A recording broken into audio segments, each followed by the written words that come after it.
Ok, donc maintenant je vais vous parler du meilleur plan de carrière. Qu'est-ce que vous devez faire? C'est quoi votre plan? Est-ce qu'il faut être expert, manager? Vers où il faut aller? Donc j'en ai déjà un peu parlé avec les jobs, mais je trouve que c'était intéressant déjà de comprendre qu'il faut être proactif. Il faut être proactif et voilà, vous êtes probablement déjà dans une entreprise et si vous attendez gentiment qu'on vous propose une opportunité, une augmentation, une formation, bah ça peut être sur 10 ans, ça peut être très lent. Euh, Après, ce qui est intéressant, c'est de rester avec le même domaine d'expertise, mais de changer de position pour avoir plus d'opportunités, de faire peut-être un x2 si vous passez manager. Et voilà, si vous changez de position et de domaine d'expertise, c'est-à-dire que si vous renforcez des expertises que vous n'avez pas aujourd'hui, bah, vous pouvez à la fois avoir plus de responsabilités, plus des jobs que vous ne pouvez pas viser avant, avec un périmètre beaucoup plus important. Donc là, c'est un exemple que je donnais dans ma vidéo salaire, mais ce qui est important, c'est que voilà, progression lente. Par exemple, coordinateur logistique, puis coordinateur supply chain, puis analyste, puis responsable de service à la fin de votre carrière. Je dis pas qu'il faut forcément devenir progresser. Ce qui est important, c'est de trouver sa place. Par contre, si vous avez de l'ambition, eh bien, voilà, ça peut être inversement, ça peut être tiens, coordinateur logistique, puis je vais me former en prévision ou en gestion de stock. Je vais passer 10 mains de planeur. Je suis déjà j'ai gagné quasiment déjà 7 ans à 10 ans en termes de salaire. Ensuite, vous passez SNOP manager, très stratégique. Puis vous passez directeur ou directrice supply chain. Et vous voyez, vous n'avez pas le même parcours parce que vous avez été plus proactif ou proactive. Vous avez récupéré des compétences. Vous avez appris de nouvelles compétences et vous avez augmenté votre niveau de performance et d'impact dans l'entreprise. Donc après, il y a une vraie question. Est-ce que vous devez être manager ou rester expert? Et pour moi, c'est pas je trouve qu'il y a un discours qui est assez biaisé et je trouve que le côté manager est important, mais il n'est pas indispensable. Surtout aujourd'hui, on a de plus en plus de data dans nos métiers. Et donc effectivement, vous pouvez être responsable d'équipe, manager, directeur et niveau si c'est quoi? C'est exécutif, donc Chief Operation Officer, COO.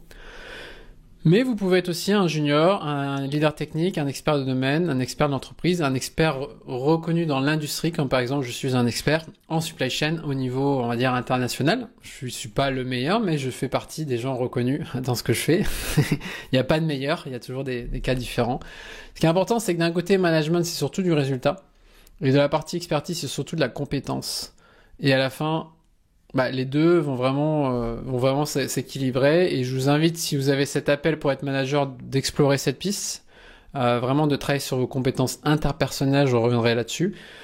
Mais le plus simple pour progresser au début, surtout si vous n'avez pas la possibilité d'être manager, c'est de renforcer vos compétences techniques pour pouvoir déjà être référent. Et souvent, quand vous devenez expert, vous d'abord vous formez vos équipes avant de devenir manager de l'équipe. C'est comme ça que j'ai fait de mon côté. Ce qu'il faut retenir, c'est que voilà, vous n'avez pas besoin de devenir manager. Il y a beaucoup d'entreprises, notamment dans la tech, qui vont payer plus des experts techniques que des managers ou des directeurs, une fois que vous avez la capacité de pouvoir simplifier et tout automatiser. Donc ça, c'est vraiment un exemple que je vous invite vraiment à garder en tête. La compétence technique, surtout en période de ralentissement économique, est extrêmement recherchée.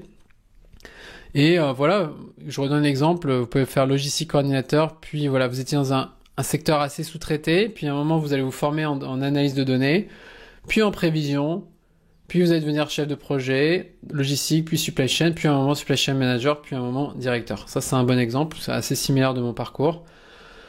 Moi personnellement, pour vous donner un autre exemple, j'avais le choix d'être payé 40% de moins, en tout cas 40% de plus pour faire du consulting à la Défense à Paris pour ces grands cabinets-là. J'avais été pris par la plupart des cabinets parce que j'avais des bonnes compétences déjà en gestion de stock, ce qui est très recherché. Et j'ai choisi Decathlon, moins payé au départ, parce que les projets étaient passionnants. Je devais automatiser l'approvisionnement de 1500-2000 magasins, puis des entrepôts, j'ai voyagé autour du monde.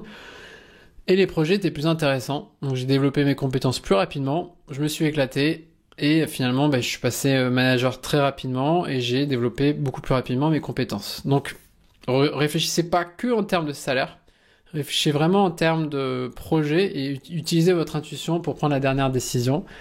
Ce qui est important, c'est d'avoir une direction sur, par exemple, vous êtes un analyste aujourd'hui, vous voulez être, par exemple, directeur, ce qui n'est pas un but ultime, mais c'est un exemple. Bah avant, il faut passer supply chain manager, peut-être, peut-être dans une autre boîte, et avant peut-être demand planner. Donc ça, c'est un exemple assez simple, assez classique. Et donc, c'est quoi votre plan pour faire ça? Et ensuite, je vous dirai comment maximiser vos chances. Moi, mon parcours, je reviens dessus. Bah voilà, opérateur entrepôt, gestionnaire de stock, analyste.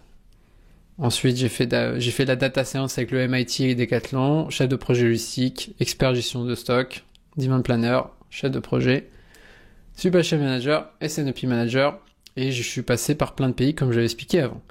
Donc voilà pour vous donner un exemple, il n'y a pas de parcours parfait, mais c'est important d'être clair sur ce que vous voulez, et ensuite on va parler maintenant des compétences stratégiques pour pouvoir justement décrocher ces jobs que vous visez.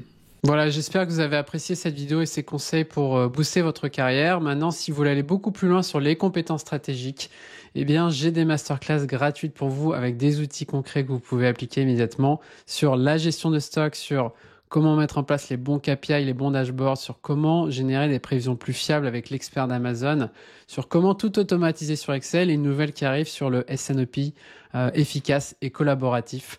On en a une si vous voulez plus loin sur le sujet carrière, sur comment devenir vraiment un expert et un leader beaucoup plus dans le détail avec plus d'expérience et plus de parcours concrets que vous pouvez suivre. Donc vous avez tous les détails sous cette vidéo et si vous ne savez pas par quoi commencer, si vous êtes curieux par rapport justement à quelles sont les compétences stratégiques, on propose aussi un bilan de compétences gratuit qui vous donnera une belle visibilité sur voilà, où est-ce que vous êtes fort, où est-ce que vous avez encore des faiblesses et comment les développer et comment aller plus loin. Donc merci encore de m'avoir écouté.